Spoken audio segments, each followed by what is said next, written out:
Oke, jadi di dalam pemilihan strategi ini tentu kita memutuskan mana yang terbaik ya dari alternatif yang ada. Ya. Tentu kita akan memprioritaskan pilihan yang eh, paling baik dan memiliki dampak yang sangat signifikan, ya. Dan juga adalah tingkat resiko barangkali yang tidak terlalu besar, gitu. Meskipun semua pilihan itu, ya, semua pilihan itu ada resikonya. Oke. Lalu poin kedua yang ingin saya sampaikan ya pada materi kita kali ini bahwa keputusan yang akan diambil itu akan melibatkan pemusatan pada beberapa alternatif. Jadi namanya milih tentu kita punya banyak alternatif. Jadi kalau kita hanya menyodorkan satu saja, ya itu bukan alternatif, tapi itu sebuah pilihan. Ya. Kemudian pertimbangan faktor-faktor seleksi, artinya dalam pemilihan itu faktor apa yang perlu dipertimbangkan. Kemudian penilaian berbagai alternatif terhadap kriteria. Kriteria itu kapan strategi itu tepat untuk diterapkan, ya. Dan terakhir adalah melakukan pemilihan yang sesungguhnya, ya. Jadi mana yang tadi saya sampaikan itu yang merupakan prioritas utama, yang tingkat pengaruhnya itu, dampaknya itu signifikan dan memiliki resiko yang kecil, ya. Nah, ini konsep dasar dari pemilihan strategi. Nah, kemudian tahapannya seperti apa di dalam pemilihan itu, gitu ya. Nah, tahapan pemilihan strategi itu tentu adalah mempertimbangkan alternatif yang permasalahannya dikuasai. Ya. Jadi alternatif yang permasalahannya dikuasai, problematik perusahaan itu dipahami secara baik, gitu ya. Karena apa? Dalam rancangan strategi itu harus berbasis pada problematik. Ya. Apa permasalahannya? Nah, di SWOT analisis itu, ya, yang kita bahas kemarin, itu sudah mencerminkan problematiknya. Misalkan di kelemahan, kemudian di tantangannya, gitu, ya. Jadi itu eh, mempertimbangkan alternatif yang permasalahannya dikuasai, atau gitu ya. Di sini disebutkan alternatif yang diajukan oleh bawahan yang dimungkinkan akan dapat berjalan dan tidak memutuskan hubungan penting dengan masa lampau. Jadi maknanya adalah eh, alternatif itu bisa saja muncul dari anggota, ya, dalam hal ini adalah karyawan, ya, atau bawahan yang dimungkinkan itu untuk dapat dijalankan dengan baik. Kemudian yang kedua tahapannya adalah menganalisis kesenjangan dari analisis lingkungan baik eksternal, industri maupun internal. Itu tahapannya lebih lengkap nanti di buku, ya, di buku saya itu diuraikan tahapan di dalam memilih strategi. Oke. Yang ketiga, menetapkan teknik atau metode yang tepat dalam membantu manajer membuat pilihan strategik. Nah, ini yang kita fokuskan, ya. Jadi teknik atau metode yang digunakan. Nah, di dalam pemilihan strategi ada sejumlah teknik atau metode yang bisa digunakan, ya. Nah, ini adalah 5 teknik di dalam pemilihan strategi. Yang pertama yang disebut sebagai gap analysis. Ya. Jadi prinsip gap analysis ini adalah kalau gapnya lebar atau terlalu apa disparitasnya terlalu luas gitu ya, maka perusahaan perlu melakukan koreksi atau bisa jadi melakukan perubahan terhadap strategi yang telah ditetapkan sebelumnya. Ya, tergantung gapnya, tergantung kesenjangannya. Bagaimana cara mengukur kesenjangan? Nah, nanti di pembahasan gap analysis kita jelaskan gitu ya. Kemudian yang kedua apa? Ada nama istilah generic strategic matrix. Ya.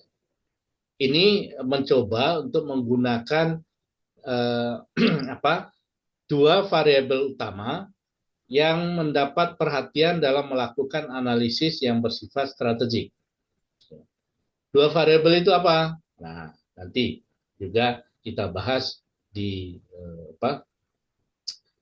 pembahasan setelah gap analysis. Gitu. Lalu yang ketiga, ini juga bagus ya. Jadi matriks daya tarik industri, ya. Yang mana ya analisis ini menggunakan dua variabel, yaitu tingkat pertumbuhan pasar dan posisi kompetitif perusahaan ya dalam satuan bisnis dan dalam pasar gitu ya. Jadi intinya ada dua variabel, ada sumbu nanti ya, sumbu vertikalnya itu adalah pertumbuhan pasar, sumbu horizontalnya itu adalah posisi. Kemudian yang keempat ada namanya Boston Consulting Group. Nah, ini di pemasaran itu sudah dibahas ya, di pemasaran manajemen pemasaran semester 1. Nah, di Boston Consulting Group ini membagi sebuah daerah dengan dua garis ya, yaitu vertikal dan horizontal menjadi 4 daerah atau kuadran. Nah, apa saja kuadrannya itu nanti bisa kita lihat. Dan terakhir itu adalah analisis daur hidup produk atau dikenal dengan product life cycle gitu ya. Jadi strategi yang diterapkan disesuaikan dengan pada tahap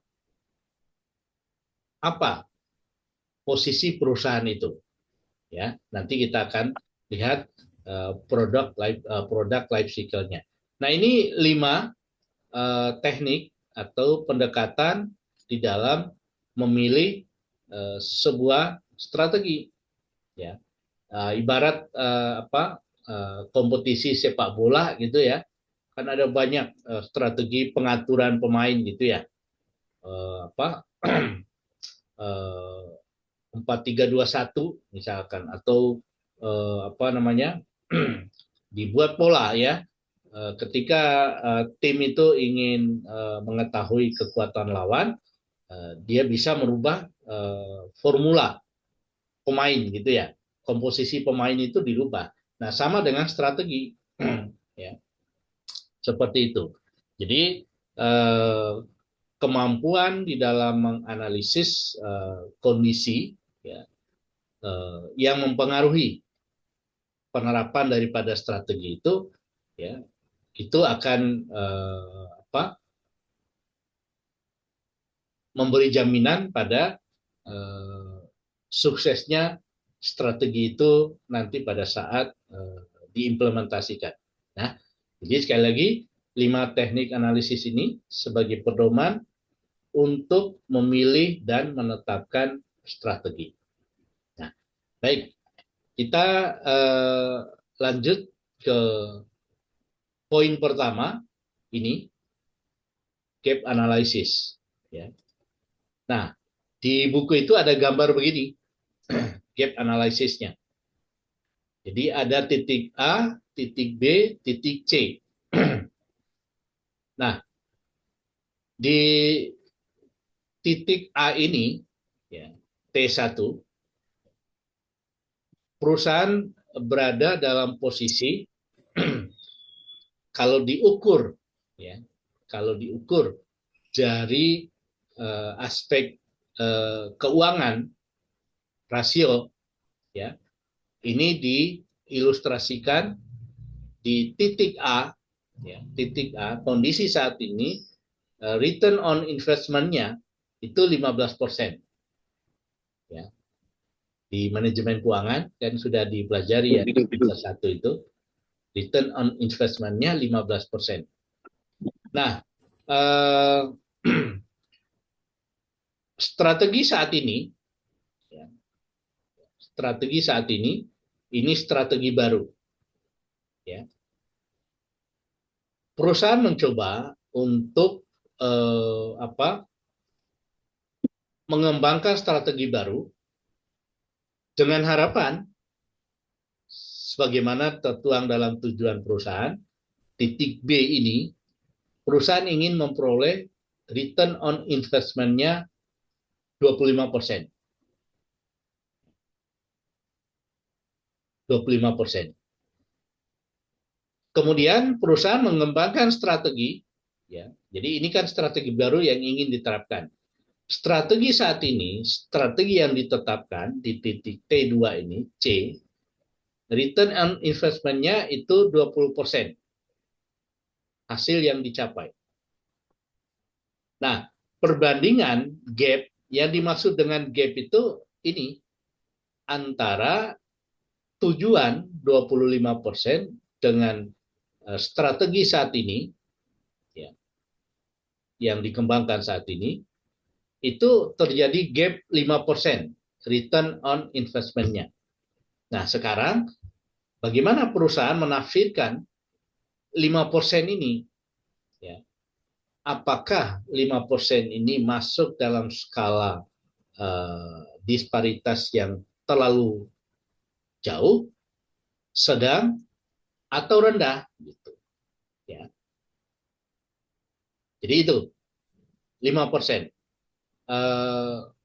Berbeda halnya ketika diterapkan strategi saat ini, itu ya, perusahaan memperoleh misalkan 15, berarti gapnya berapa? Gapnya 10.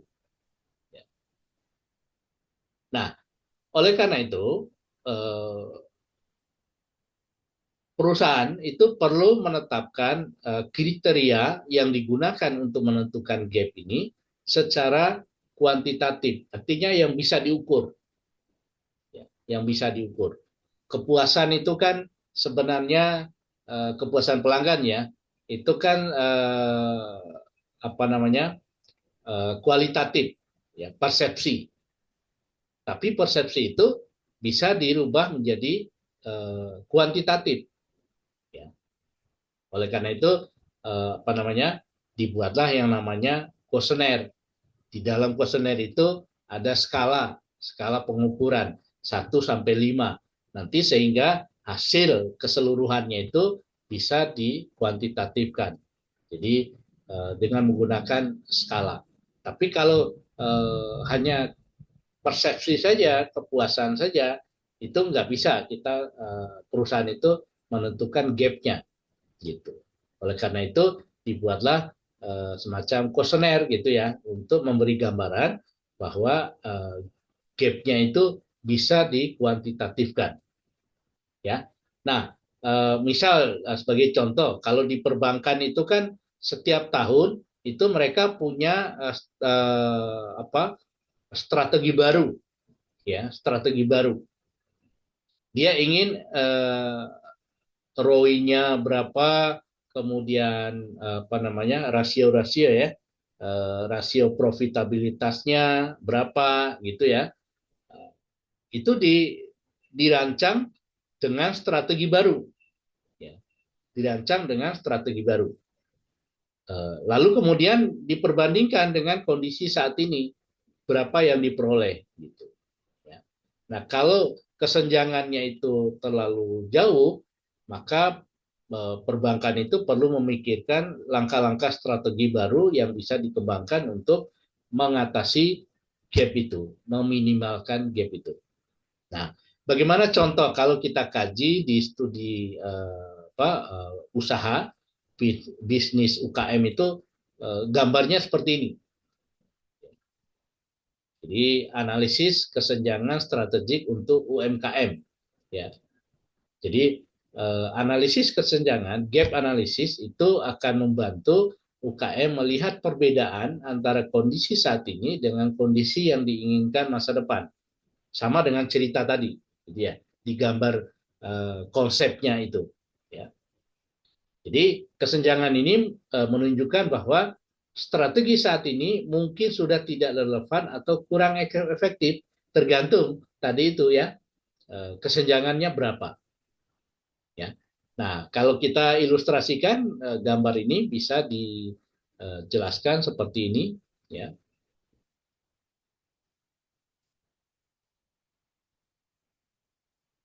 Oke, sorry.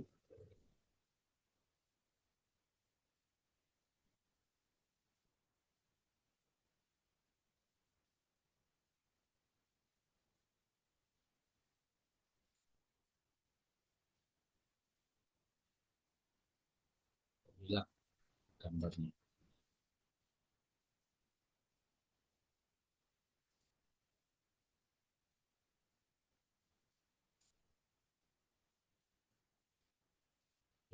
Stop share dulu.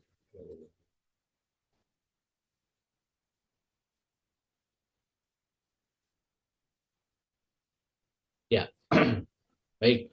Jadi ini ilustrasinya dari analisis kesenjangan itu tadi. Ya. Kondisi saat ini di titik T1 eh, kita buat indikatornya. Ya. Kita buat dulu indikatornya. Bagaimana penjualannya? Ya, ya penjualannya terbatas misalkan. Ya. Kemudian jangkauan pasarnya, ekspansi pasarnya itu sempit atau bahkan tidak dilakukan ekspansi, gitu ya. Kemudian produk kurang inovatif menurut evaluasi kita, gitu ya. Kemudian proses yang masih manual, ya. Di UKM itu kan rata-rata ya prosesnya itu masih manual, belum ada penyerapan teknologi, ya. Baik secara mekanis maupun secara informatif, gitu. Lalu yang berikutnya adalah brand kurang dikenal. Ini di kondisi saat ini, ya, kondisi saat ini. Nah, perusahaan mencoba menggunakan strategi baru. Ya. Strategi baru ada di titik B ini. Ya. Apa yang dilakukan? Inovasi produk dan layanan. Ya. Untuk mengatasi kondisi ini. Jadi strategi baru itu eh, apa, meningkatkan inovasi produk dan layanan. Gitu ya. Saya baca di majalah marketing yang baru terbitan bulan Juni ini, ternyata begini. Ini ada konsep baru ya yang saya temukan di analisa perusahaan di Indonesia itu mengenai layanan gitu. Jadi layanan itu tidak lagi pada apa yang dilihat. Gitu. Layanan itu tidak lagi apa yang dilihat, tetapi apa yang dirasakan. Sebegitu jauhnya, gitu ya. Jadi tidak lagi kalau misalkan contoh misalnya layanan secara fisik gitu ya, eh, gedung atau ruangan gitu ya. Ruangan secara fisik itu apa namanya terasa mewah gitu, ya, ya. Kelihatan mewah gitu. Tapi yang dirasakan oleh pelanggan justru sebaliknya tidak nyaman gitu ya, merasa tidak nyaman gitu. Nah itu bisa apa istilahnya kita pahami ya, orientasi pelayanan itu tidak lagi pada fisiknya, tetapi justru apa yang dirasakan gitu. Kemudian pemasaran digital ini yang perlu dilakukan oleh UMKM untuk mengatasi masalah kondisi yang dihadapi di titik A ini, gitu ya. Pemasaran digital. Lalu perluasan kanal penjualan tadi penjualan terbatas, ya bisa ekspansi di sini. Kemudian efisiensi operasional.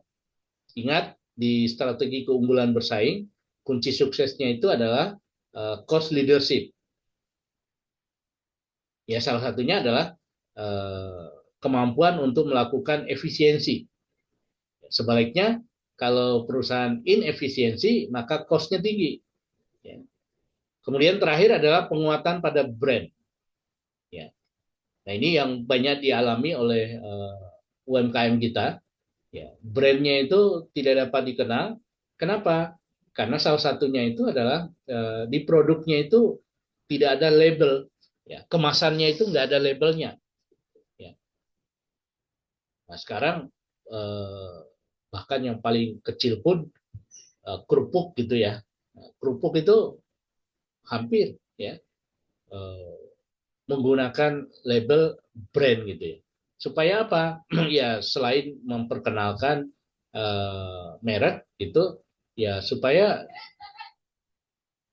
dapat diingat gitu ya. Dapat diingat oleh pelanggan. Misalkan barangnya bagus gitu ya. Jadi dia akan mencari merek itu lagi. Kalau tidak bagus, ya mereka tidak akan membeli lagi dengan merek yang itu. Ada untung ruginya gitu ya. Kalau tidak bermerek itu apa barangkali tingkat risiko kekecewaan itu orang misalkan karena nggak ada merek, akhirnya kalau beli lagi ternyata ketemu barang yang sama, cuma nggak ada merek gitu. Jadi kapoknya itu berkali-kali gitu, ya berkali-kali. Tapi kalau misalkan barangnya itu bagus, orang mau nyari gitu, yang mana ya gitu. Padahal di pasar itu sudah banyak beredar produk yang tidak bermerek gitu. Oleh karena itu perlu ada yang namanya penguatan brand ya, merek. Nah, dengan cara apa gitu ya? Bisa menggunakan tadi itu yang poin ini pemasaran digital gitu. Ya, ini strategi baru ya. Uh, di titik C ya, di titik C ini adalah kondisi masa depan dari strategi baru yang diharapkan. Apa di T2-nya itu? Ya, di sini menuju ke sini ya T2-nya. Itu penjualan meningkat ya.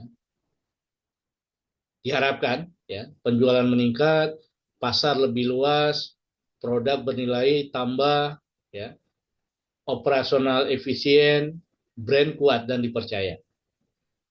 Ya. Nah, titik A sampai titik C ini itu adalah kesenjangannya di sini, garis putus-putus ini, ya, kesenjangan. Nah, nanti bisa dihitung ya, dari penerapan strategi saat ini, ya, bagaimana tingkat penjualannya, apakah signifikan atau tidak, ya.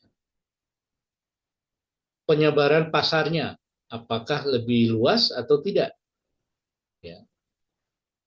Produknya apakah bernilai tambah atau tidak dari penerapan strategi ini. Ya. Sehingga apa? Kembali lagi pada konsep itu tadi, kalau kesenjangannya, disparitasnya itu tinggi, maka perusahaan perlu mempertimbangkan inovasi strategi. Ya. Inovasi strategi lagi. Ya. Kita nggak menggunakan cara yang kita gunakan saat ini. Perlu ada strategi baru, pengembangan lagi. Gitu. Nah, dalam konteks UMKM, ya maknanya adalah dengan adanya kesenjangan, UMKM perlu meninjau ulang strateginya dan memilih strategi baru yang lebih efektif, ya, agar tujuan akhir perusahaan dapat tercapai. Apa yang bisa dilakukan? Pilih strategi yang sesuai kebutuhan dan sumber daya, fokus pada langkah yang berdampak besar, dan evaluasi sesuaikan secara berkala. Ya, jadi ini langkah strategis bagi UMKM dalam konteks kita memilih strategi menggunakan pendekatan gap analysis, analisis kesenjangan, gitu. Ya, jadi ini mudah dipahami. Ya, sederhana kalau gap analysis ini paling sederhana. Kita cukup membandingkan antara penerapan strategi baru dengan strategi yang dikembangkan saat ini. Ya. Jadi bisa dihitung sebenarnya. Misalnya strategi tadi,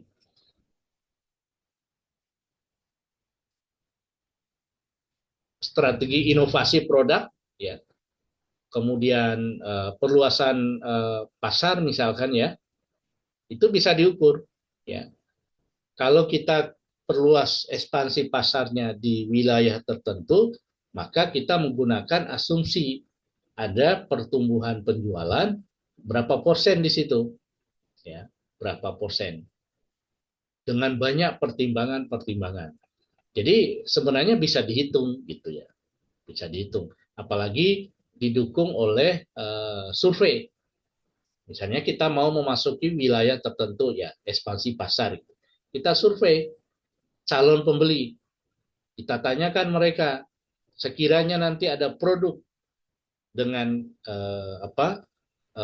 spesifikasi seperti ini, ya, apakah mereka atau konsumen itu akan memilih atau tidak, gitu, ya. Nah dari situ bisa dihitung. Ya. Sayangnya kalau UMKM itu kan mereka memiliki keterbatasan dalam hal metodologi ya maupun sumber daya untuk melakukan survei pasar. Ya. Jadi perusahaan kecil itu jarang memiliki itu. Oleh karena itu sebenarnya kita bisa membuat semacam lembaga konsultan ya untuk membantu mereka. Gitu. Nah, tapi persoalannya banyak kalau UMKM itu. Ya, mereka nggak punya biaya gitu ya. Nah ini repot juga. Kita mau membantu orang, tapi biayanya tidak ada. Sementara kita kan harus menggunakan sumber daya yang ada, ya manusia gitu ya. Itu untuk menjangkau itu. Ya, problemnya banyak kalau di UMKM itu. Ya, tapi dalam standar normal usaha menengah ke atas gitu ya dapat dilakukan cara seperti ini. Oke, sampai di situ kira-kira untuk gap analysis itu bisa di apa pahami ya seperti itu. Sebelum kita lanjut ke metode kedua. Jadi mudah ini kesenjangan ya. Kesenjangannya nanti saya juga akan ilustrasikan perguruan tinggi gitu ya. Kalau dia menerapkan strategi ini, kira-kira dapatnya berapa dibanding dengan strategi sekarang, apa yang harus dilakukan gitu. Oke, ada pertanyaan di sini? Sudah ada bergabung Mbak Farida ya, tambahan. Oke, silakan kalau ada pertanyaan dengan gambar ini, gitu ya, analisis kesenjangan itu gampang ya. Yang paling sederhana. Jadi kenapa ini ditampilkan di awal? Itu yang paling sederhana analisis kesenjangan ya, menggunakan itu. Jadi menghasilkan rekomendasi sebenarnya kesenjangan ini. Menghasilkan rekomendasi apakah perlu dilakukan perubahan secara signifikan terhadap strategi atau tidak gitu ya. Tidak itu dalam pengertian bukan berarti tidak melakukan apa-apa. Ya. Jadi melakukan tetapi hanya koreksi sedikit saja gitu. Ya. Sehingga tidak ada perusahaan yang tidak punya masalah sebenarnya. Ya. Sekecil apapun itu adalah masalah. Oke, silakan kalau ada. Belum saya lanjut. Masih belum ada, Pak Amir. Oke, belum ada ya. Baik. Kita masuk ke teknik yang kedua. Ini alternatif ya. Kalau kesenjangannya lebar tadi, saya sudah cerita banyak, tetapi ini opsinya. Ya. Opsi pertama itu mengubah strategi satu atau lebih strategi bisnis unitnya. Ya, itu bisa. Dengan catatan perusahaan ini perusahaan majemuk, perusahaan yang memiliki banyak unit bisnisnya. Jadi bukan satu unit bisnis, tapi lebih dari satu. Jadi bisa saja mengubah ya, mengubah sebentar.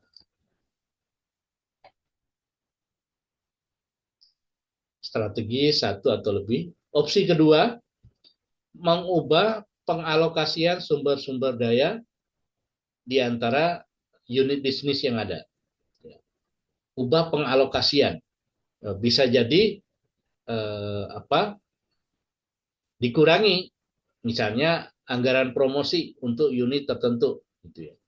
Kenapa? Karena dengan anggaran yang ada saat ini ternyata eh, tidak memberikan efek, ya, tidak memberikan efek. Kalau misalkan menggunakan cara yang sama, maka itu perlu mempertimbangkan. Kalau cara yang sama kita sudah tahu tidak ada dampaknya, maka ya lebih baik dikurangi saja. Gitu. Opsi ketiga, nambah bisnis baru untuk memperkuat bisnis yang ada. Ya, tadi itu ada bisa pengembangan produk. Kemudian opsi keempat, hapus beberapa unit bisnis yang ada. Jadi kalau misalkan itu apa namanya sekiranya membebani gitu ya perusahaan secara keseluruhan, kemudian kita analisis tidak ada potensi, ya udah dihapus saja. Gitu, ya. Nah yang terakhir, mengubah tujuan atau sasaran perusahaan.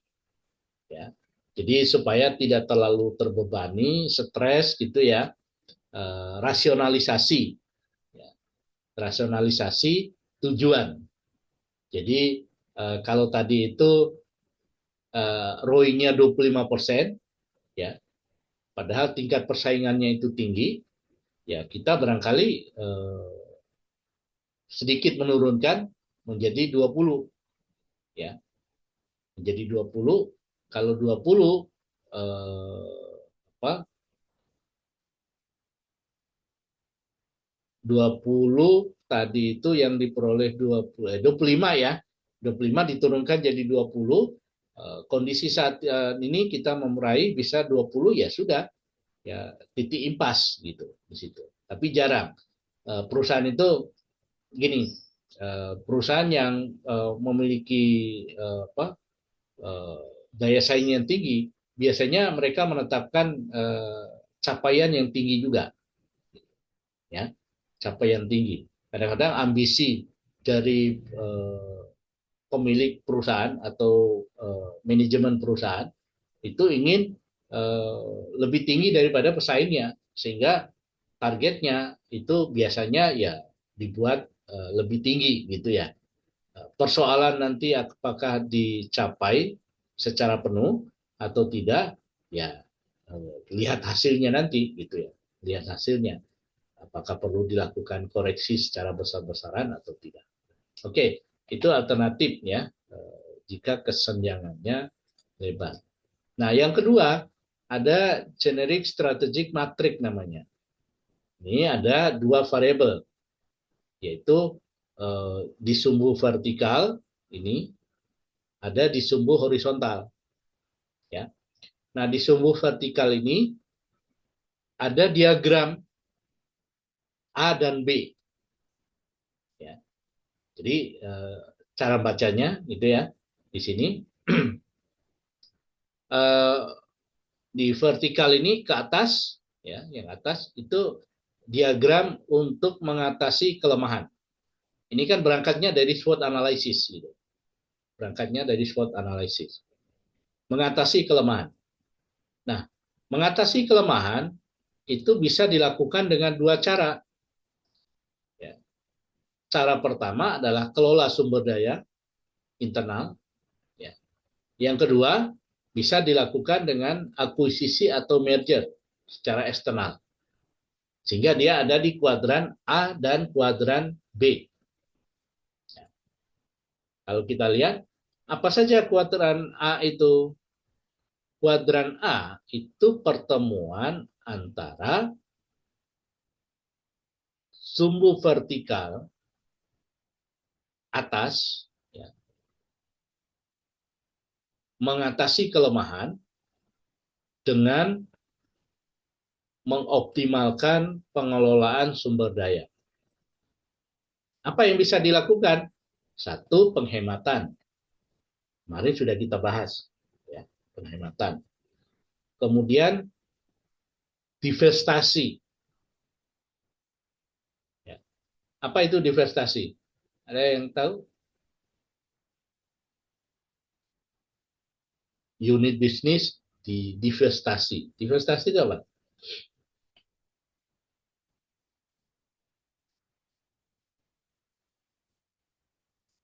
Ada yang tahu? Apa divestasi?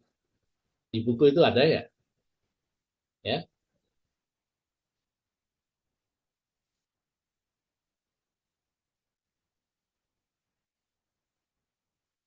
Penghematan tidak sama dengan divestasi, gitu ya. Kalau divestasi apa?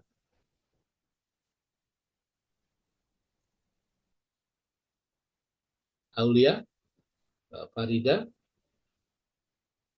divestasi itu adalah Mas Randy.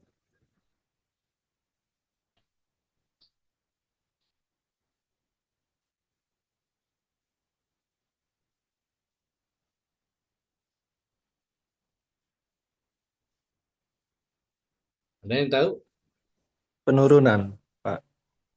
Divestasi, penurunan. Penurunan. Apa penurunan aset atau penurunan nilai saham? Hmm. Ya, oke. Jadi ada sebenarnya di sini bisa dimaknai juga dengan apa namanya? Kalau di penghematan itu efisiensi. Kalau di divestasi itu penurunan dalam pengertian ada sebagian, ya, sebagian unit yang dikurangi, ya, dikurangi. Nah, kemudian ada cara ketiga itu adalah likuidasi. Ini kan langkah-langkah strategi eh, dalam konteks pengelolaan sumber daya internal. Gitu. Penghematan ya internal, tergantung perusahaan. Di mana penghematannya, efisiensinya di mana? Mungkin adalah pada sumber daya manusia, pengurangan tenaga kerja, gitu ya. Kemudian penghematan dalam penggunaan energi listrik, ya, atau apa eh, kendaraan, ya, transportasi itu penghematan. Jadi sumber penghematan itu eh, titik-titik penghematan itu bisa sebagai cara untuk mengatasi kelemahan itu. Kalau analisis kita terhadap eh, perusahaan itu lemah dalam hal sumber daya keuangan misalkan. Nah, ini cara yang dilakukan, penghematan, divestasi, dan likuidasi. Kemudian kalau secara eksternal, dia integrasi vertikal. Kemarin sudah ada ya pembahasan integrasi kemarin. Vertikal ada yang forward, ada yang backward, ya, ke depan dan ke belakang. Kemudian bisa dilakukan diversifikasi, bisa dilakukan konglomerasi. Konglomerasi itu me, apa, caplok gitu ya, mengambil, mengakuisisi, ya, bisnis lain, ya, lalu nanti eh, dijadikan bisnis perusahaan itu. Itu konglomerasi. Misalnya kemarin kan sudah saya cerita seperti apa, Mas Pion itu merambah kemana-mana. Nah, dia bisa membuat baru atau mengakuisisi yang sudah ada. Gitu. Ya, mengakuisisi. Sebagai contoh, kemarin juga saya singgung, ya tidak ada salahnya misalkan eh, apa, eh, perusahaan PO ya, otobus itu ya konglomerasi, mengambil unit bisnis yang berbeda dengan apa namanya bisnis utamanya. Misalkan dia mengakuisisi perguruan tinggi, itu bisa, atau eh, bisa mengakuisisi eh, usaha-usaha travel gitu ya, usaha-usaha travel itu bisa mengakuisisi seperti itu. Oke, kemudian di kuadran C itu integrasi horizontal, diversifikasi konsentris, dan penggabungan. Ya. Kenapa dilakukan itu? Karena dia memiliki kekuatan. Sehingga apa? Perusahaan memaksimalkan kekuatan. Ya, penggabungan itu bagian dari tadi memaksimalkan kekuatan. Jadi yang satu biasanya selevel gitu ya. Kalau yang di kuadran B itu biasanya yang lebih rendah, yang mungkin perusahaannya itu mau bangkrut atau ya mereka putuskan untuk menjual gitu ya, sehingga perlu atau bisa dilakukan akuisisi. Tapi yang bawah ini memaksimalkan kekuatan itu dia punya banyak kekuatan. Misalkan dalam hal keuangan, dalam hal jaringan pemasaran, ya. Sehingga perusahaan ini bisa memilih integrasi horizontal. Horizontal itu yang selevel gitu ya, diversifikasi konsentris, lakukan perubahan tapi masih pada basis core product gitu. Nah, yang ketiga itu adalah penggabungan, jadi join dengan perusahaan lain. Ini yang bisa dilakukan di kuadran C. Nah, terakhir di kuadran D. Nah, kuadran D itu perusahaannya punya kekuatan, tapi dia mencoba untuk memaksimalkan eh, kondisi internalnya, ya, kondisi internalnya, yaitu kelola sumber daya. Nah, yang bisa dilakukan apa? Pertumbuhan. Kenapa? Dia memiliki kekuatan misalnya dalam hal teknologi. Jadi pertumbuhan, pengembangan pasar, pengembangan produk, inovasi itu hanya bisa dilakukan oleh perusahaan yang memiliki kekuatan, ya, dan kondisi internalnya memenuhi syarat untuk dilakukannya pertumbuhan, pengembangan pasar, pengembangan produk, dan inovasi. Jadi cukup dilihat di sini saja. Kuadran D itu yang menarik gitu ya. Jadi kalau kuadran D ini umumnya dilakukan oleh perusahaan-perusahaan yang sudah sangat sehat gitu ya, memiliki sumber daya yang luar biasa baik gitu ya, sehingga dimungkinkan ini pertumbuhan. Kalau yang lain itu masih istilahnya eh, masih dalam, terutama A dan B ya. Di A dan B itu masih kondisi lemah mereka. Ya kalau misalkan yang diakuisisi itu mau, kalau nggak mau ya repot juga. Di kuadran C, walaupun ada kekuatan, tapi dia tidak memiliki dukungan secara internal, sehingga berharap pada kondisi eksternal, ya, bisa melalui akuisisi atau merger. Nah, yang D ini kondisi yang paling ideal bagi sebuah perusahaan yang unggul, ya, bagi sebuah perusahaan yang unggul. Dia bisa melakukan pertumbuhan, pengembangan pasar, pengembangan produk atau inovasi. Nah, kalau diibaratkan dengan apa persaingan di perguruan tinggi, yang poin D inilah yang unggul, ya. Poin D ini unggul. Dia bisa membuka prodi-prodi yang bagus gitu ya. Kenapa? Ya dia punya kekuatan, sumber daya, dosennya banyak, uangnya ada, tim marketingnya bagus, itu bisa dilakukan di sini. Maka saya katakan kalau perusahaan itu berada di kuadran D, dia akan menjadi perusahaan yang unggul. Ya. Kalau yang lain A, B, C itu masih ada kekurangan kelemahannya.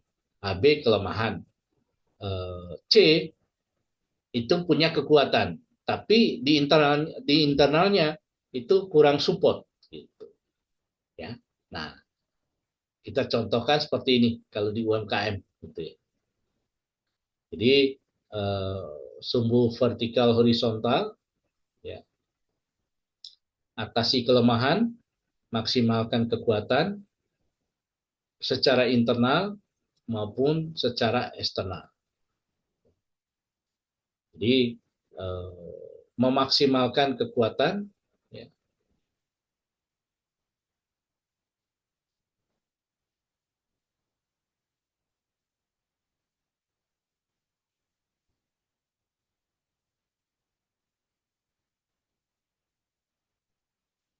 Oke, baik. Nah, ini memaksimalkan kekuatan, mengatasi kelemahan untuk meningkatkan daya saing UKM.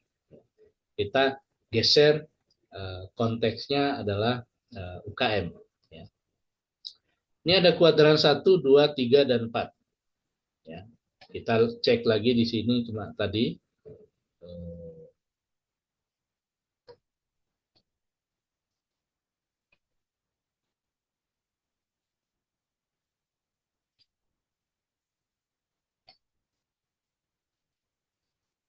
Ya. Jadi A, B, C, D. Ya. Mengatasi kelemahan dengan internal. Ya. Dengan cara apa? Tadi itu penghematan, divestasi, likuidasi.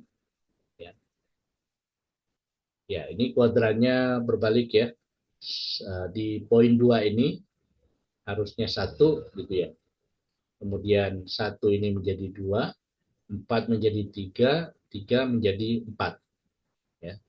Ini terbalik, jadi dirubah posisinya. Ya. Nah, ini implementasi ya, bagaimana pemilihan strategi UMKM misalkan gitu ya. Kalau perusahaan atau UMKM itu memiliki kelemahan, maka cara untuk mengatasi kelemahannya itu yaitu perbaiki, kembangkan area yang menjadi kendala bagi UKM. Di sini bisa di internal itu bagaimana mengelola sumber daya perusahaan. Internal itu sumber daya perusahaan itu bisa berupa SDM yang terampil, ya, keuangan yang sehat, ya, proses yang efisien, budaya kerja positif, teknologi yang dimiliki, reputasi dan merek.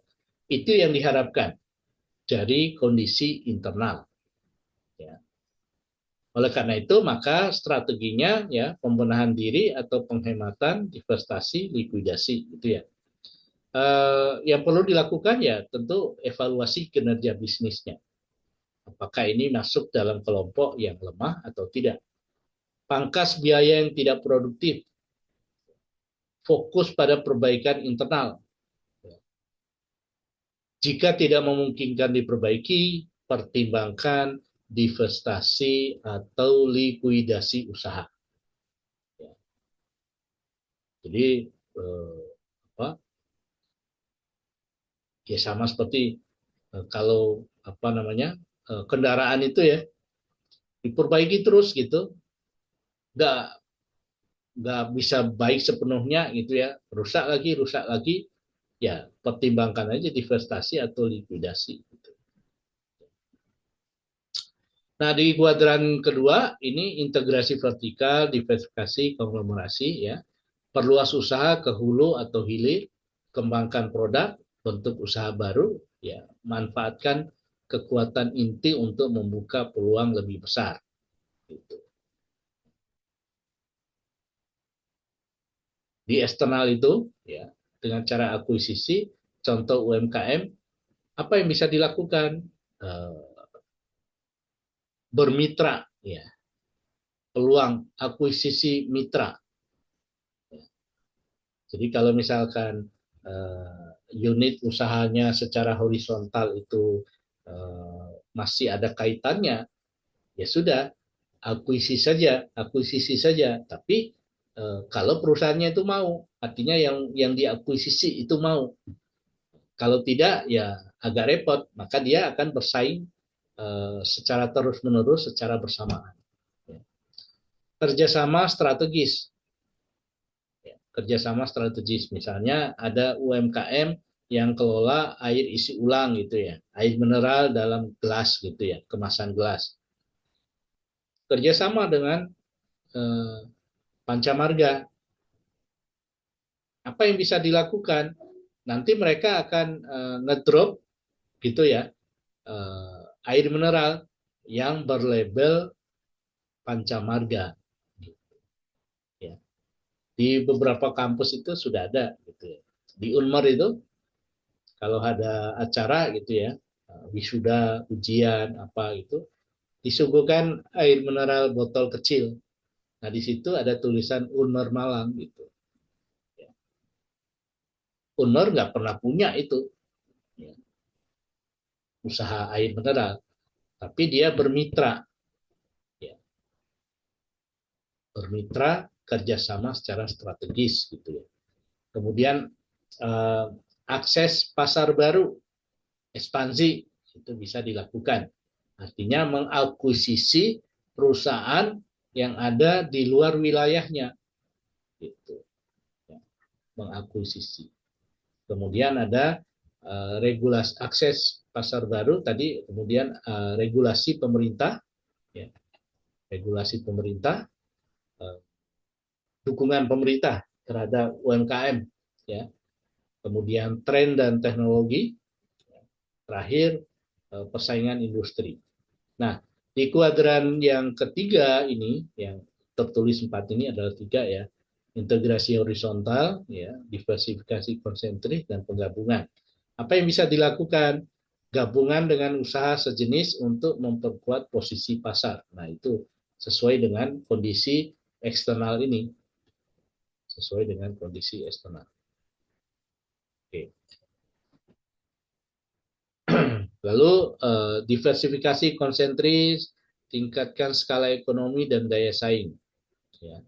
Karena dia punya kekuatan, misalnya kapasitas mesin gitu ya. Kalau kapasitas mesinnya itu memungkinkan untuk dikembangkan, ya, skala produksinya, ya sudah, tingkatkan ya, skala ekonomi dan daya saingnya. Gitu. Sehingga di sini ada pengaruh dari kekuatan teknologi yang digunakan, SDM-nya gitu. Ya. Nah, lalu yang terakhir, ini yang hebat, yang menarik tadi itu di kuadran kalau aslinya itu adalah D gitu ya, ini 4. Jadi strategi pertumbuhan, pengembangan pasar, pengembangan produk, dan inovasi. Inilah yang saya katakan tadi, perusahaan yang unggul itu. Dia ada pada posisi kekuatan, memaksimalkan kekuatan, ada pada posisi sumber daya yang mencukupi gitu. Ya. Nah, apa yang bisa dilakukan oleh perusahaan seperti ini? Perluasan pasar yang sudah ada. Dia melakukan ekspansi. Sama dengan tadi itu di mana? Di poin kuadran 3 di sini, dia ekspansi, tapi bedanya ekspansi ini bekerja sama dengan perusahaan lain. Dia nggak bisa, belum mampu untuk membuka cabang sendiri gitu ya. Tapi dia kerjasama dengan yang ada di daerah lain yang sudah ada. Beda dengan yang keempat ini. Ya. Dia memperluasnya dengan brandnya sendiri gitu. Dia buka cabang. Ya. Yang sama dengan induknya gitu. Ya. Kalau yang kuadran 3 tadi kerjasama gitu. Kalau ini enggak, dia lakukan sendiri. Kemudian mengembangkan produk jasa baru sesuai kebutuhan pelanggan. Lakukan inovasi proses, tingkatkan kualitas dan nilai tambah untuk mendorong pertumbuhan. Ya. Jadi ini yang bisa dilakukan oleh perusahaan yang ada di kuadran 3. Ya, memaksimalkan. Nah, langkah strategi bagi UKM itu seperti ini. 1, kenali kekuatan dan kelemahan internal, SWOT analysis. 2, pahami peluang dan tantangan dari lingkungan eksternal, SWOT analysis. Ya. Pilih strategi yang paling sesuai dengan kondisi dan tujuan UKM. Rancangan alternatif strategi. Kemudian lakukan eksekusi konsisten dan evaluasi berkala, implementasi, ya, sehingga nanti dapat mewujudkan UKM yang tangguh, berdaya saing, dan berkelanjutan. Ya, itu kuadran implementasi dari model atau pendekatan di dalam pemilihan strategi, yaitu generic strategic matrix. Ya, ada 4 kuadran ini. Sehingga di sini digambarkan dalam konteks UMKM. Ya, bagi Anda yang mengetahui UMKM di sekitar Anda, itu ya, inilah langkah dalam pemilihan strategi yang sesuai dengan kondisi dari perusahaan yang dapat dikembangkan. Itu ya, seperti ini. Oke, di model atau jenis kedua ini mungkin ada diskusi, pertanyaan. Ya. Jadi pertimbangan. Oke, Pak Amir. Ya. Ada yang saya tanyakan, Pak Amir. Ya, enggak Mas Taufik. Nah, kalau dilihat-lihat, apakah ini juga diterapkan oleh pemerintah kita deh kayaknya Pak Amir ya, dengan adanya efisiensi biaya, adanya perluasan kayak Koperasi Merah Putih. Kayaknya ini juga bisa diterapkan di pemerintahan ya Pak Amir ya, kalau tidak salah. Ya, jadi walaupun kita tidak mengatakan pemerintah itu bukan bisnis ya, itu kan program pembangunan gitu ya. Tapi kalau dalam perspektif bisnis gitu ya, memang ya ya relevan sekali ya matrik ini, kita bisa menganalisis dari program-program pemerintah seperti yang pernah kita singgung minggu lalu, MBG, kemudian Koperasi Merah Putih. Lah, nanti kita ketemu di product life cycle ya, di metode terakhir. MBG itu kan program baru, gitu ya. Tapi eksplorasinya itu melebihi kemampuan produksi dan daya serap, ya. Sehingga apa? Pengadaan bahan, alat, bangunan, ya, itu tidak sejalan, ya, dengan nilai manfaat. Nggak sejalan dengan nilai manfaat. Sebagai contoh, kan kasus MBG itu kan ketidaksesuaian antara nilai unit harga produk per unit ya dengan budget, kan tidak sesuai, sehingga itu menjadi problem. Kemudian muncul proyek-proyek pengadaan sepeda motor, gitu ya, mobil, segala macam. Nah, ini pemerintah sudah ketemu, sudah melihat ini, gitu ya, sudah melihat. Akhirnya apa? Ya, lakukan pembenahan, efisiensi, evaluasi kinerja, walaupun ini bukan bisnis, gitu. Tapi kalau menurut dalam perspektif kebijakan publik, namanya uang rakyat itu 1 sen pun itu adalah uang kan gitu, sehingga perlu dilihat dari perspektif bisnis juga gitu ya. Jadi betul ya, seperti Mas Taufik itu sampaikan tadi itu, inilah yang dilakukan oleh pemerintah walaupun sudah dikatakan terlambat gitu ya, evaluasi kinerja bisnisnya, evaluasi program itunya. Saya sependapat, ada yang mengatakan kenapa nggak buat pilot project-nya saja dulu gitu ya. Tiap kabupaten itu uji coba 1 atau 2 gitu ya project-nya.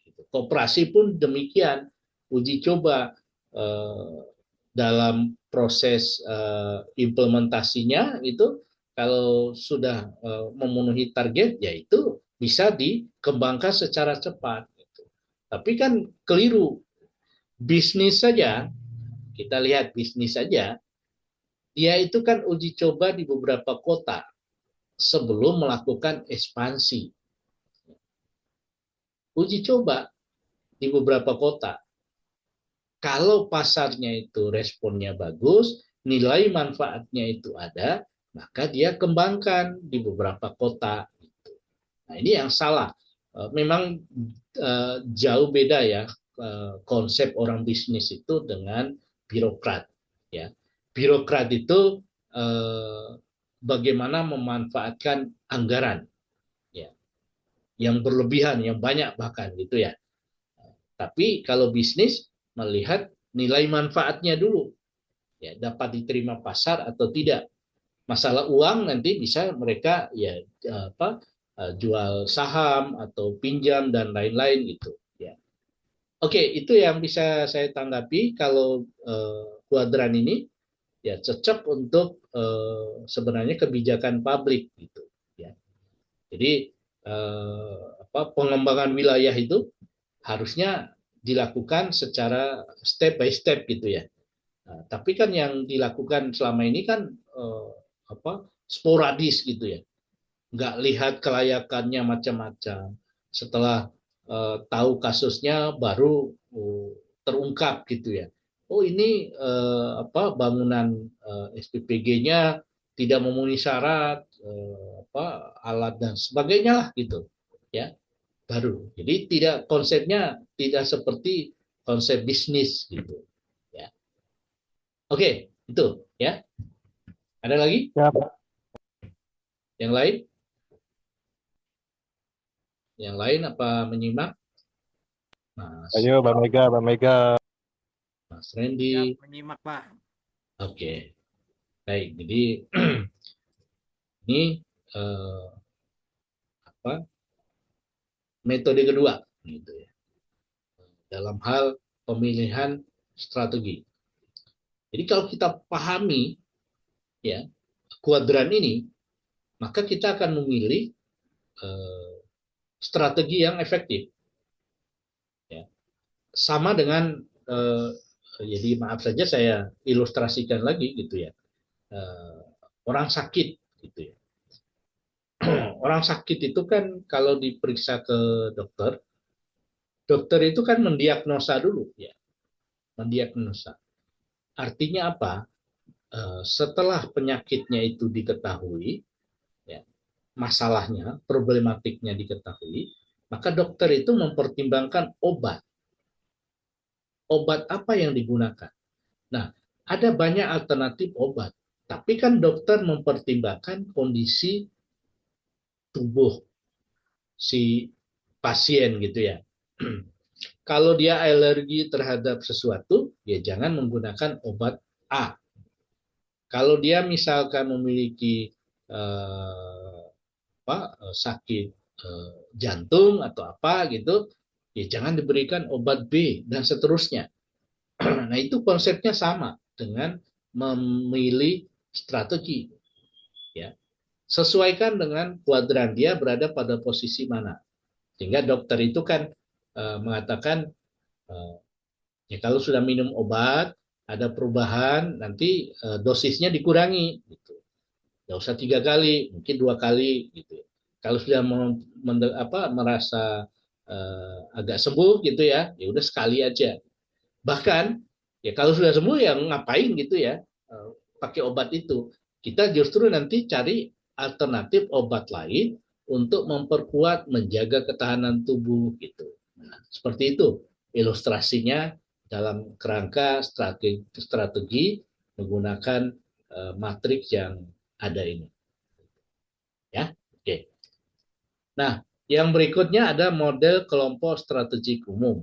Ya, ini ada kuadran A juga, kuadran B, kuadran C, dan kuadran T. Ya. Sama seperti tadi, cuma sumbu vertikal horizontalnya itu dipengaruhi oleh variabel pertumbuhan dan posisi bersaing Nah, kalau pertumbuhannya itu cepat, poin A dan B, kuadran A dan B ya, pertumbuhannya itu cepat, maka ada dua pertimbangan yang bisa digunakan. Apakah dia berada pada posisi bersaing yang kuat atau lemah? Kalau pertumbuhannya cepat, posisi bersaingnya kuat, maka strateginya adalah pertumbuhan terkonsentrasi, integrasi vertikal, diversifikasi konsentris. Ya. Nah, sebaliknya, kalau pertumbuhannya itu cepat, posisi bersaingnya itu lemah, maka perlu melakukan yang namanya reformulasi konsentrasi, integrasi horizontal, divestasi atau likuidasi.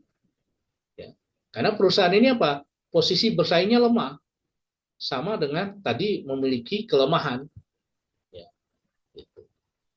Nah, yang D dan C itu berada pada pertumbuhan pasar yang lambat. Ya.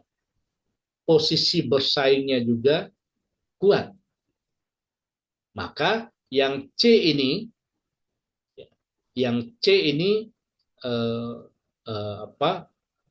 saya katakan itu posisi perusahaan itu ya hampir bangkrut gitu ya. Hampir bangkrut. Kenapa? Pertumbuhan pasarnya lambat, posisi bersaing lemah. Berbeda dengan yang D. Yang D ini pertumbuhan pasar lambat tapi posisi bersaingnya kuat. Oleh karena itu, strategi yang dipilih itu diversifikasi konsentris. Atau kalau mau, ya diversifikasi konglomerat. Atau join untuk memperkuat posisi bersaing. Sehingga apa? Pertumbuhannya itu dari yang lambat, itu naik ke pertumbuhan cepat. Gitu. Ya. Bisa jadi D ini, itu dia naik ke A atau B. Gitu. Kalau C ini dia tidak naik ke atas, tetapi bergeser ke samping ini, ya, bergeser ke samping. Kalau dia mampu melakukan divestasi likuidasi, kemudian ada uangnya, uang dapat dari divestasi likuidasi itu masuk dia ke kuadran D, posisi bersaingnya menjadi kuat.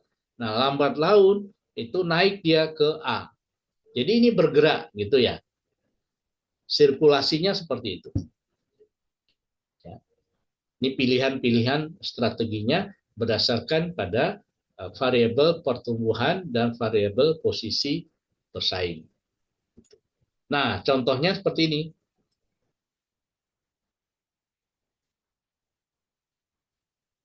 Ya sama tadi penjelasannya, cuma ini sumbunya berbeda. Jadi variabel pertumbuhan, ya, kemudian variabel posisi bersaing. Ya. Nah, UKM yang posisi bersaing kuat itu ditandai oleh produk yang berkualitas,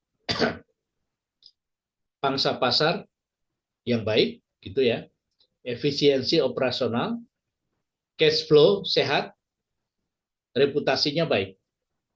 Ya. Sebaliknya, kalau kita lihat,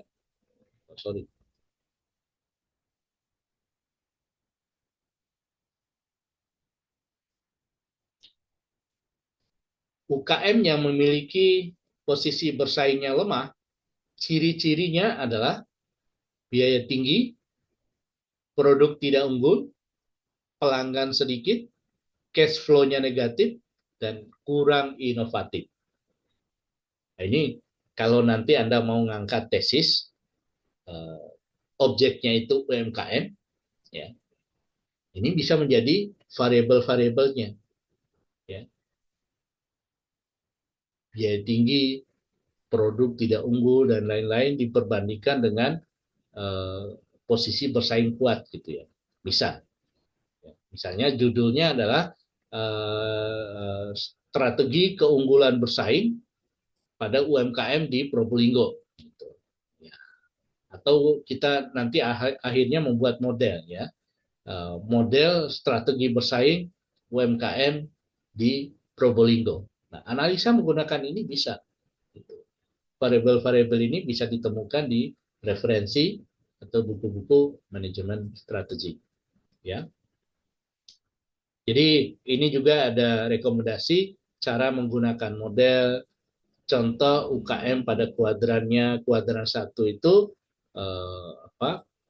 produsen kuat dengan varian baru ekspansi ke kota besar gitu, ya, dan lain-lain. Ini bisa dipraktekkan gitu ya.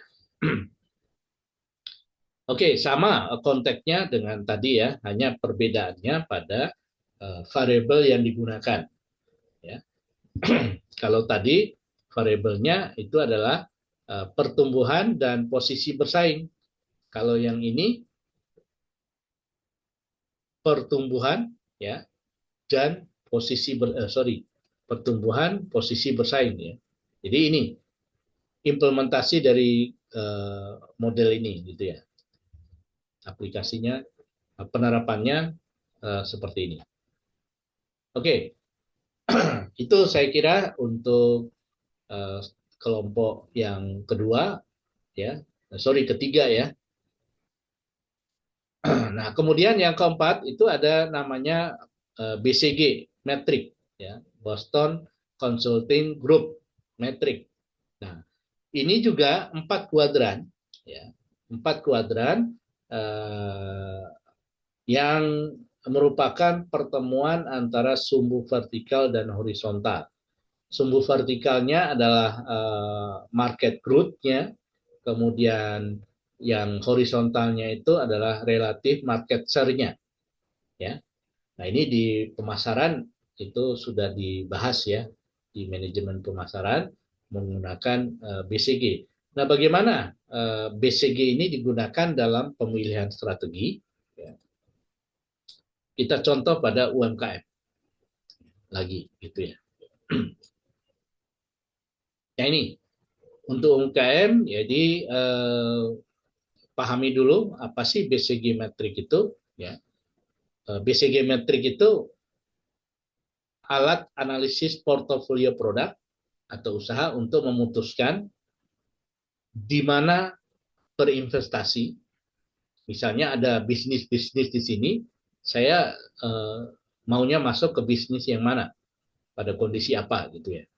Lalu apa yang dipertahankan dari 4 kuadran ini, ya, yang mana yang perlu dipertahankan, yang mana unit bisnis yang panen gitu ya, dan mana yang harus dihentikan.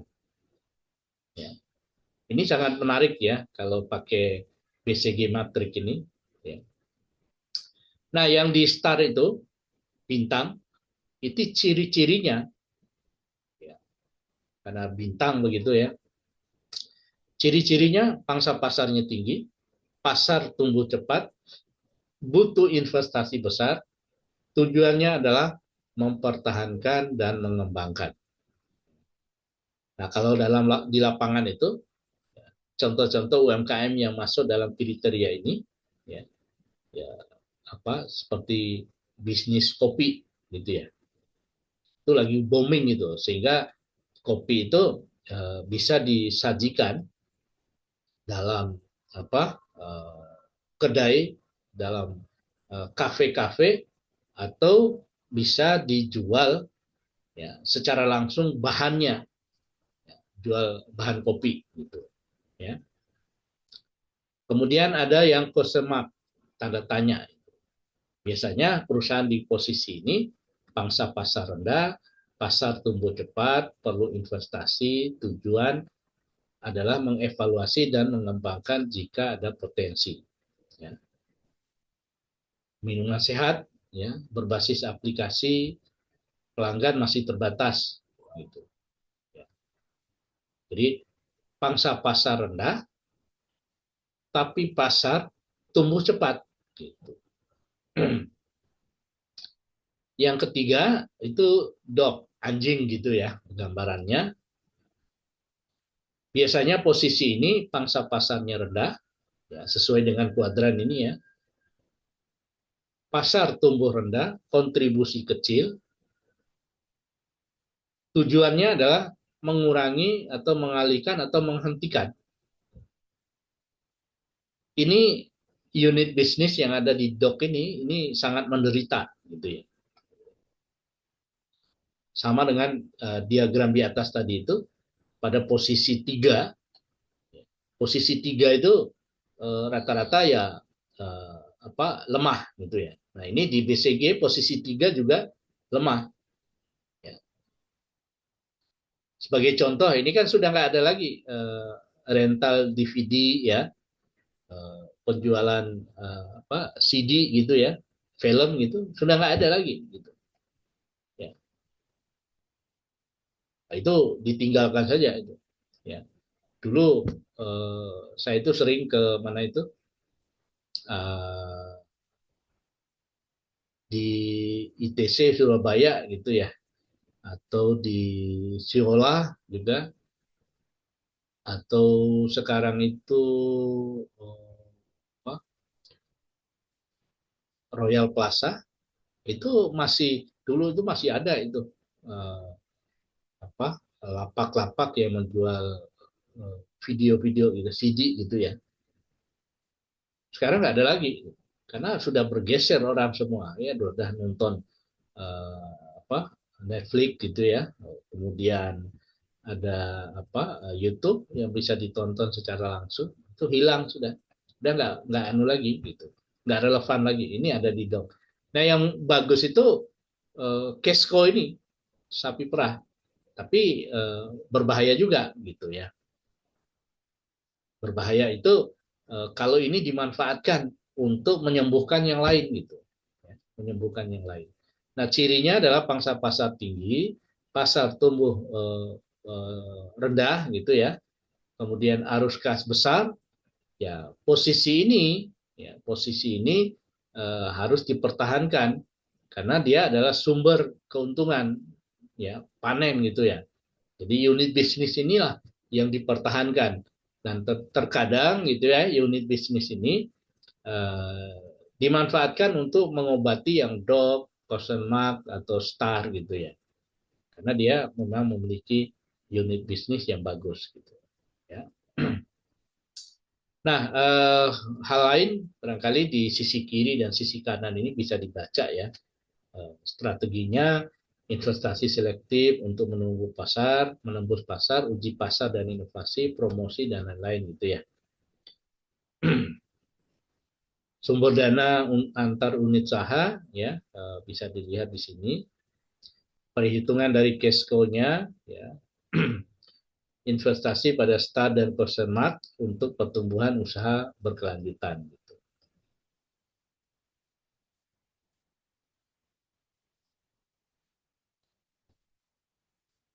Ya, ini implementasi ya dari BCG Matrix. Jadi kalau Anda mau jadi seorang analis strategi, ya ada sekarang aplikasi yang bisa digunakan BCG itu ya. Kita tinggal masukkan ini aja eh, apa informasi kondisi realnya seperti apa. Misalnya pangsa pasar kita lihat datanya tinggi, pertumbuhan pasarnya cepat gitu. Tinggal masukkan aja data itu ya. Nah, nanti akan terkelompok misalnya kan ada 4 unit bisnis gitu ya. Nanti akan terkelompok. Dia akan masuk ke mana? Star, question mark, DOP atau Cashco ya. Tapi tergantung dari entry kita, entry datanya gitu. Kalau entry datanya bagus gitu, nanti bisa terpola seperti ini. Sehingga kita bisa memberikan sebuah saran ya. Saran strateginya. Oke, itu ya. Nah, kalau saya bawa sedikit ke perguruan tinggi gitu ya. Nah, ini yang kelompok STAR, question mark, Kesco dan lain-lain ini menunjukkan unit fakultas atau prodi yang dihadapkan pada dua sumbu ini, ya, yang tumbuh, ya, pertumbuhan permintaannya sama posisi kompetitif, ya. Kalau ke kanan itu lemah, di kiri itu kuat. Ya. Kita ambil contoh gitu ya. Star itu unit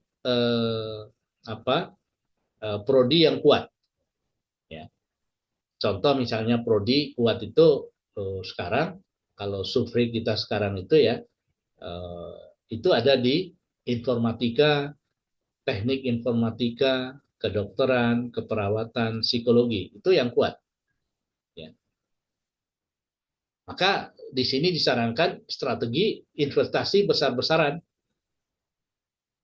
Sekarang lagi kejar-kejaran di Probolinggo itu kan belum begitu banyak ya yang buka kedokteran gitu. Yang ada keperawatan gitu ya.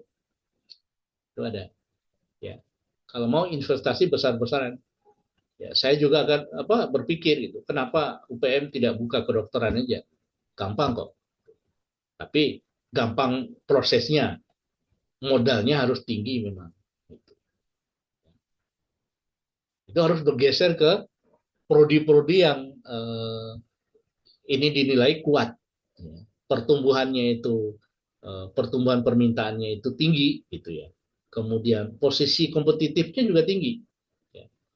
Jadi bisa perluas kapasitas, dosen, fasilitas, laboratorium. Itu syarat untuk masuk ke STAR itu. Ya. Tingkatkan akreditasi. Nggak bisa kedokteran itu kalau nggak unggul, institusinya nggak bisa. Ya. Itu pernah dialami oleh UNMER. Bahkan sampai saat ini, UNMER itu mau buka kedokteran. Sudah bangun ya di atas gedung pasca sarjana waktu saya kuliah gitu ya, S3 itu. Sudah desain semua, itu gedung kedokteran. Investasinya luar biasa. UNMER mampu. Gitu. Ternyata apa? Institusinya belum akreditasi unggul, batal. Ya, batal.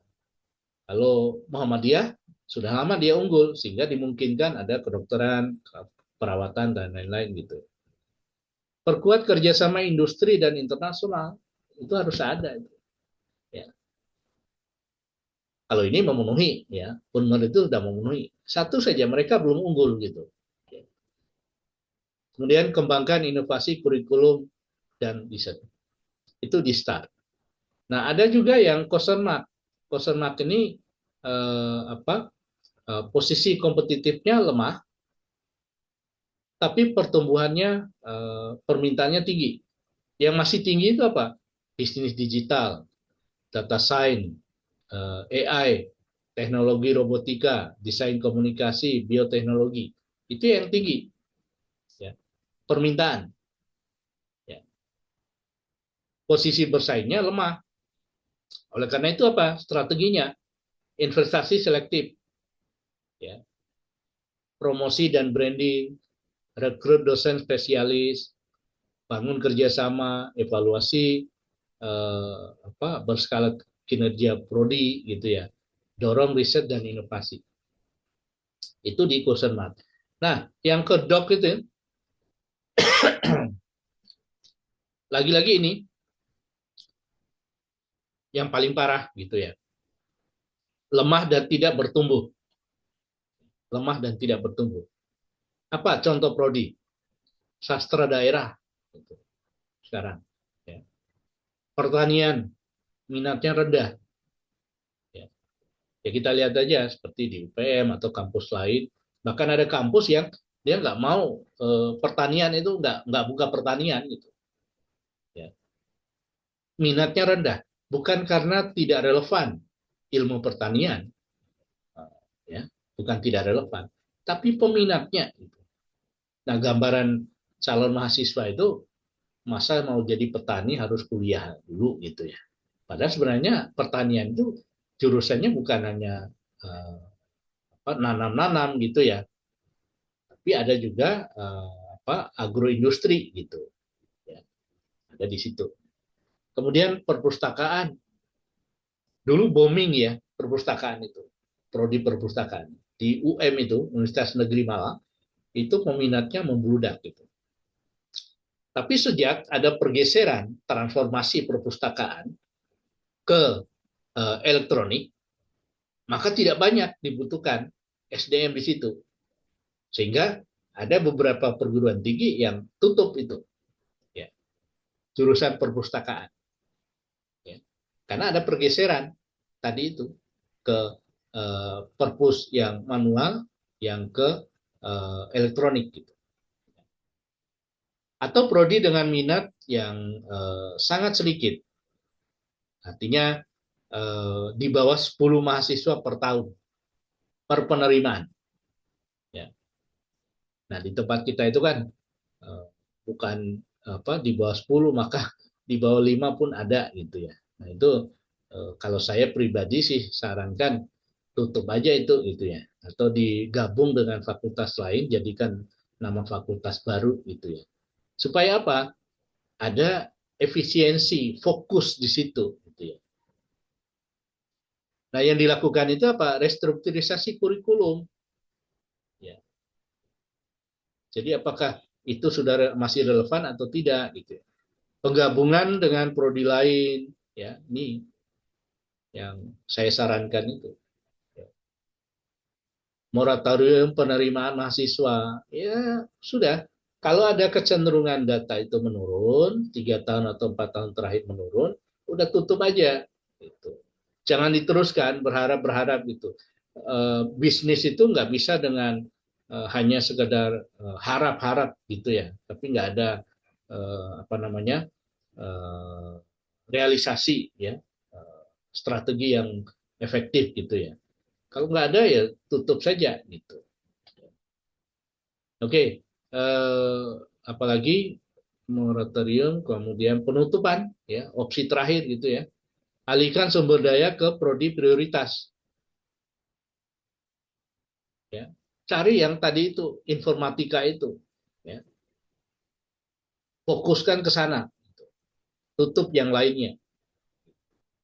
Nah, yang keempat adalah Kesko. Ya. Kesko itu contoh prodinya adalah manajemen, akuntansi, hukum, ya, pendidikan, gitu ya, ekonomi pembangunan, gitu. Ya. Ini pertumbuhan permintaannya itu rendah, tetapi posisi kompetisinya kuat, gitu. Sehingga prodi ini masih bertahan, gitu ya, masih bertahan. Walaupun pertumbuhan permintaannya itu tidak tinggi, gitu. Ya. Kalau di UPM itu agak-agak stabil itu ekonomi, gitu ya, manajemen, akuntansi, gitu ya, hukum, ya, PGSD itu bagus, itu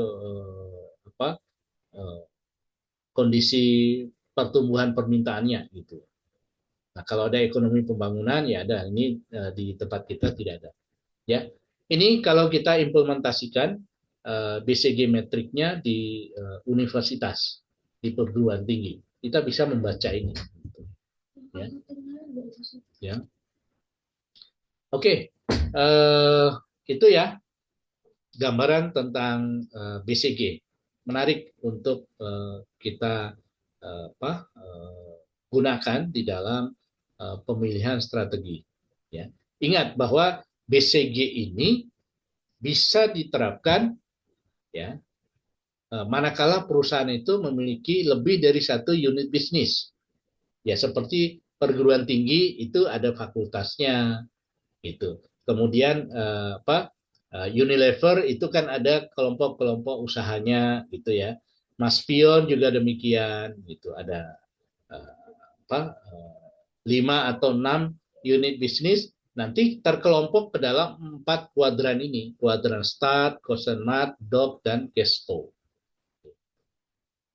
Ya, saya kira itu untuk BCG. Ada yang mungkin mau didiskusikan yang menarik di sini atau mau memberi contoh gitu ya, unit bisnis yang ada, silakan. Ya Pak, Permisi Pak, mau izin bertanya Pak. Iya, monggo. Ya, Siapa? Mas Randy ya? iya Pak. Oke. Iya, silakan Mas Randy. Saya penasaran dengan ini Pak, yang UMKM, misal usaha UMKM yang berada di posisi question mark. Nah, Question mark ya. question mark ya. Di situ kan ada potensial atau belum kuat. Bagaimana Pak kita bisa mengetahui suatu usaha itu eh, apakah itu masih berpotensi sehingga nanti dari posisi question mark itu mungkin bisa meningkat ke mungkin ke kasko Hmm. atau ternyata malah ke posisi dok, Pak. Nah, itu dari mana Pak kita bisa mengetahui ini patut dipertahankan atau malah mending dilepas gitu aja, Pak. Oke. Ya, baik. Ya. Eh, Alat yang bisa digunakan salah satunya untuk mengukur apakah pertumbuhan permintaan atau market growth-nya itu berapa, lalu posisi kompetitifnya bisa dilihat dari market share-nya. Ya. Market share itu adalah bagian pasar yang diperoleh oleh perusahaan itu dibanding dengan perusahaan lain. Contoh, di situ ada 5 perusahaan UMKM gitu ya, dengan unit bisnis penjualan yang sama, produknya sama, karena memang harus dibandingkan dengan yang sama. Nah, eh, apa setiap perusahaan itu dihitung, mereka pertumbuhan permintaannya berapa, total penjualannya berapa, sehingga nanti lima perusahaan itu nanti dibagi dengan total, ya. Misalnya perusahaan A dibagi dengan total, itulah market share-nya. Nanti lihat di buku saya itu, di pemasaran, itu ada cara menghitung market share-nya. Nah, nanti kita mengukur dari kelimanya itu, kita berada di rentang interval yang mana gitu. Nah, jadi kalau misalkan kita ada di paling tinggi, ya paling tinggi berarti kita berada di pertumbuhan permintaannya yang paling tinggi. Tapi posisi kompetitifnya yang relatif, ya pembagiannya juga bisa dilihat dari market share itu, ya. Kalau analisa itu harus analisa kuantitatif, ya, untuk menentukan. Seperti kampus, ya. Kampus itu kan gampang tuh dihitung dari misalnya 20 prodi, ya, dari 20 prodi itu total penerimaan mahasiswa katakanlah 500 tahun 2025 gitu ya. Nah, nanti misalkan ekonomi itu dapat 100, ya. Berarti 100 per 500 kali 100% gitu ya, persentase. Itu dihitung. Nah, itu untuk ekonomi, ya. Prodi manajemen, kalau mau tiap prodi ya, misalnya manajemen. Kemudian hitung lagi yang prodi ilmu hukum, itu dihitung. Nah, nanti kelihatan, ya, yang mana yang pertumbuhannya itu tinggi atau lemah, atau posisi kompetitifnya yang kuat atau lemah, sehingga kita bisa masukkan ke sini. Nah, salah kita dalam menempatkan dalam kuadran ini, maka akan berakibat salah juga dalam implementasi strategi, ya. Jadi kalau strategi ini, ya, di question mark ini konsep ideal strateginya. Tapi yang berbeda itu kan di unit produknya. Contoh prodi misalkan, ya. Saya ambil contoh misalnya bisnis digital itu di tempat kita itu, ya. Pertumbuhan permintaannya sebenarnya bisnis digital itu tinggi. Karena apa? Karena sesuai dengan eranya. Kalau dihitung skala nasional, orientasi penerimaan mahasiswa, bisnis digital itu tinggi, ya. Oke, jadi kita melihat di sisi pertumbuhan, tapi dia berada pada posisi kompetitif relatif yang rendah, lemah, ya. Kenapa dikatakan lemah? Ya. Nilai atau jumlah penerimaannya itu tidak sebanding dengan pertumbuhan permintaan, gitu. Maka yang tadinya pertumbuhan permintaannya itu tinggi,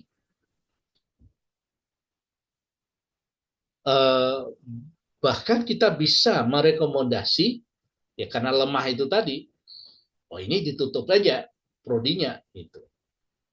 Jadi nggak sesuai antara pertumbuhan permintaannya yang skala nasionalnya itu tinggi, tetapi di posisi kompetitifnya kita, perusahaan kita dengan yang lainnya itu lemah. Nah, faktor yang membuat itu lemah apa? Lihat lagi di kuadran yang sebelumnya itu tadi. Kita berada di titik lemahnya itu di mana gitu. Ya. Mungkin kebalikan dari ini. Tidak banyak investasi yang dicurahkan kepada prodi bisnis digital. Ya. Promosi dan brandingnya juga kurang. Ya, kurang. Padahal permintaan tinggi gitu ya. Kita tidak misalnya menunjukkan bahwa kami punya, misalkan UPM punya, tapi tidak cukup dengan kami punya. Bagaimana dengan dosennya? Ada nggak dosen yang memiliki kepakaran di bidang bisnis digital? Itu lagi ditanyakan.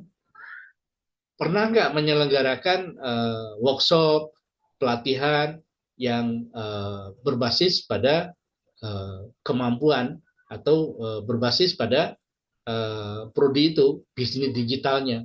Gitu.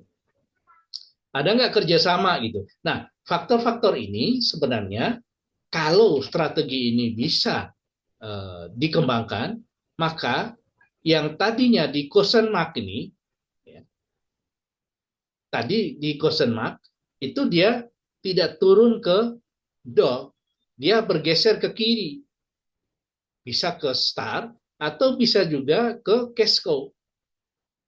Jadi mutarnya itu tidak seperti tadi turun gitu ya, dot gitu. Kalau ini strategi ini bisa diefektifkan, dia bergeser ke kiri. Ya. Jadi yang permintaannya tinggi, karena dia permintaan tinggi, dia bergeser ke permintaan tinggi. Ya. Nah, kalau strateginya tidak efektif, ya, ini bahkan tidak ada, maka dia turun ke dot. Dia akan turun ke dok pagi gitu. Ya. Artinya pada prodi yang tidak laku meskipun tadinya permintaan itu tinggi gitu. Ya, jadi itu bisa diilustrasikan dengan UKM ya. Saya mengilustrasikan supaya gampang gitu ya untuk prodi gitu ya. Ya, siap. Terima kasih, Pak Amir. Oke. Baik, yang lain? Ya, yang terakhir itu analisis daur hidup ya. Saya kira ini sudah juga dibahas di marketing gitu ya. Ini menggambarkan ya, bahwa produk itu ada masanya. Kayak kita itu kan masa bayi, anak-anak, tumbuh, remaja, dewasa, usia lanjut gitu ya. Nah, produk juga ada masanya.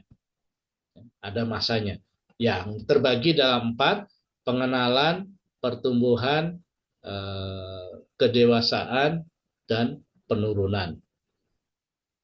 Ya, jadi di masing-masing masa ini punya strateginya tersendiri, gitu. Nah, kalau misalkan saya ilustrasikan UPM lagi, S2 ini kan masa pengenalan, ya, menuju pertumbuhan. Masa pengenalan menuju pertumbuhan. Pengenalan itu sebelum penerimaan mahasiswa angkatan pertama, masa kuliah angkatan pertama itu masa pengenalan itu. Nah, masa pertumbuhan, ya, masa pertumbuhan ditandai dengan generasi kedua, generasi ketiga, angkatan kedua, angkatan ketiga. Ya. Nah, di situ kurvanya, ya, kurvanya tidak begini nanti. Penjualan di pertama itu 15, lalu penjualan di kedua itu turun menjadi 10 misalkan. Maka kurva profitnya itu tidak ngikut, justru berbalik. Gitu. Ya, justru berbalik. Nah, karena kita ada di posisi pertumbuhan yang negatif, ya, maka yang bisa dilakukan apa? Ini, ya. Ini ilustrasinya kalau naik gitu ya. Sehingga kita bisa menggambarkan ini kondisi berbalik gitu ya.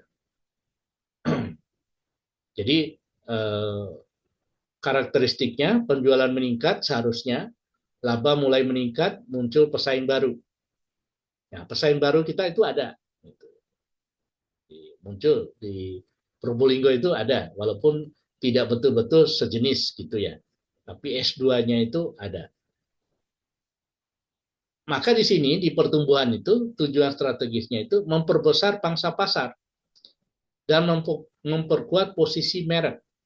Nah ini harus terus-menerus nih pasca sarjana UPM memperkuat posisinya, mereknya. Maka yang dilakukan adalah ya secara kampanye secara online maupun offline itu harus terus dilakukan di situ ya untuk memperbesar pangsa pasar juga. Kemudian strategi utamanya adalah ekspansi distribusi. Tidak lagi di Probolinggo. Ini harus menjadi peluang di wilayah lain gitu ya. Di luar Probolinggo, di luar Jawa itu harus di situ. Pengembangan varian produk gitu ya. Awalnya itu kita punya konsentrasi kesehatan. Kemudian saya putuskan di drop ya. Konsentrasi kesehatan ganti dengan pemerintahan desa. Ya. Karena sejalan dengan orientasi pembangunan. Kesehatan itu ada wilayah yang tersendiri. Kemudian di tempat kita itu tidak ada support kurikulum. Kesehatan nggak ada. Tapi kalau misalnya desa itu kita punya orang-orang yang memiliki kompetensi di situ. Ya. Jadi ada ketua pembina yang kepala desa, kemudian ada dosen kita yang ketua perhimpunan kepala desa gitu ya di Probolinggo. Nah sehingga saya munculkan ya itu. Nah berharap itu menjadi produk unggulan gitu ya di konsentrasi itu ya tanpa mengabaikan konsentrasi yang lain gitu ya. Tapi sekali lagi tidak hanya sekedar melahirkan produk itu variannya gitu ya, tapi juga harus konsisten gitu ya melakukan kampanye yang besar-besaran di situ. Ya. Nah kita belum sampai kepada kedewasaan, nggak tahu kapan gitu ya ada penurunan. Tapi di pertumbuhan menuju ke kedewasaan ini saya merancang gitu ya melahirkan atau membentuk satu lagi prodi baru itu di bidang pendidikan gitu. Saya berharap barangkali kalau tidak tahun ini tahun depan ada kesiapan sumber daya di situ. Ya. Alternatifnya bisa jadi itu adalah pendidikan atau teknik. Ya. Nah, saya harus melihat SDM-nya memadai nggak untuk diajukan pembukaan prodi baru atau tidak. Kalau tidak, maka kita harus punya uang banyak untuk membeli dosen gitu ya, yang relevan dengan kebutuhan izin itu. Ya, jadi itu ya untuk analisis daur hidup produknya.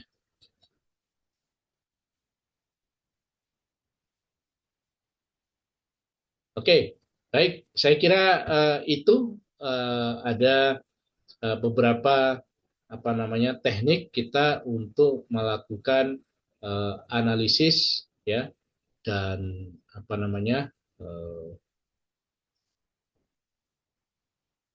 pemilihan ya analisis dan pemilihan strategi.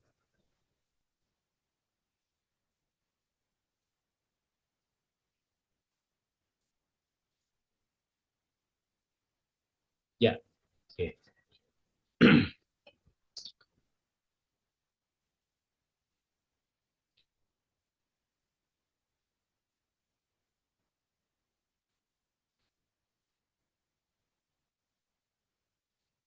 Oke, sampai di sini ada pertanyaan mungkin.